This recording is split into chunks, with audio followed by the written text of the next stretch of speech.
This video is to give a guideline of how to give a quick demonstration of the new version of Estima. And here is, I'm going to start here with Estima in the List tab. I have a floor joist line item. I'm going to select it, and I'm going to choose to click in the input field and choose Measure. Now I can come to PlanSwift and begin to draw my floor container. I'm going to draw that around the perimeter. Notice that I drew the first side parallel to the way that I wanted the joist to run. Click the last point, and I'm going to choose Escape to end it.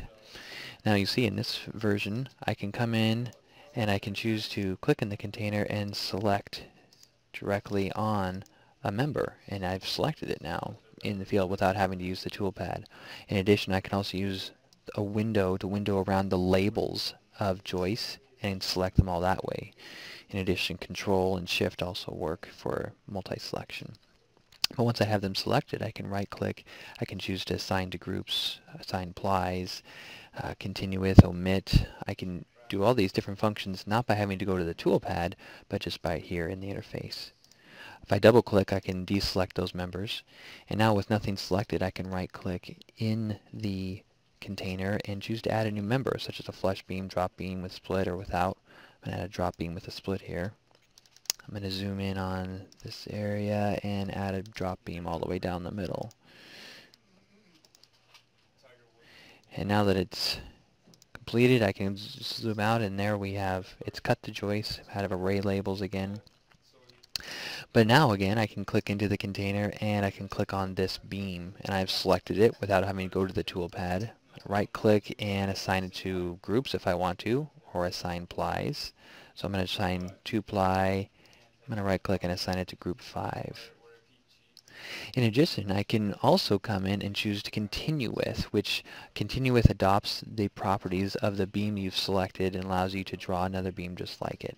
So I'm going to choose continue with, come up here and draw another member, and you'll see that it's part of group 5 and it's also 2-plied because that's what this beam was down here.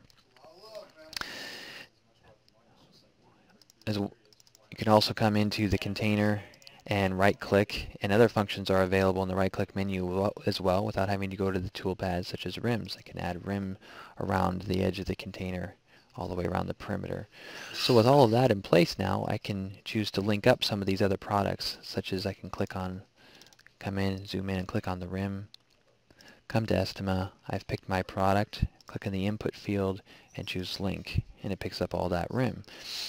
I can also come back and say I need to link up these beams. So I'm going to select one of those beams that's in group 5, come to the beam application, I've selected one, and I'm going to choose to link. And now I have all of that information there.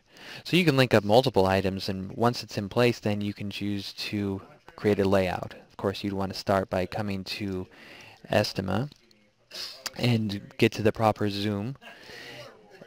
And also remember that you can adjust the transparency of the page back and forth as needed. So once it's set the way you want it, you come to Estima, come to the Framing Layouts tabs and choose to capture, and we can call this main floor. And it will capture the image and create the layout. So all those, the joists are present, colors associated, and so on. In addition, in this version, you can come back to PlanSwift, and if you click, you can come to the Groups editor. In the Groups editor, you can choose to change the colors of the groups, or you can add a prefix. You would do that by clicking on the one you want to edit, choose Edit, and make the changes needed. The color, add a prefix, and of course those will apply to members, or you can apply them to beams or to hangers. A final thing that you may want to demonstrate with the Estima software would be to come back to the List tab and show the wall viewer. Come to the wall pack. I've already entered some here, and make entries in the fields, such as 100 for the length, 75 sheath, 50 upsize plate and stud, and then choose View Wall. And you can see the wall in its various forms, whether it's sheath, upsize plate, and stud. It changes as needed.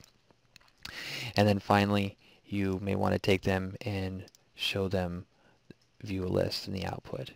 And you can show them the report.